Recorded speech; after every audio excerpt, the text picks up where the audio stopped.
talk a little bit about Joe Woods. Do you see any scenario where they bring him back? I saw we showed the numbers earlier, and then you look at the quarterbacks they've played, and it's defense has been a disappointment. There's no other way to put it. Joe Woods, you don't have to go home, but you got to get up out of here, man. It's time. I think it's ran its course. I don't see any way they could bring him back. I think you risk the locker room. It's too much. This team needed to come out of the gates just firing on all cylinders. And had they done that, we're talking about playoffs right now. We were in year 3 of a system, and we saw immediate regression to start the season. That's inexcusable.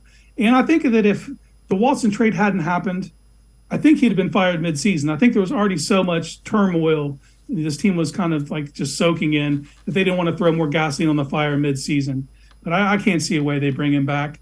I know that I think these conversations have already happened behind closed doors, but I think Kevin Stefanski is going to be tasked with picking a new DC, and a lot of his future is going to hang in that balance. Yeah, and again, you got to get it right. And you got to get a guy that plays to the strengths of this defense. That's my biggest criticism is you had specific strengths and you did not maximize them. You didn't play to them.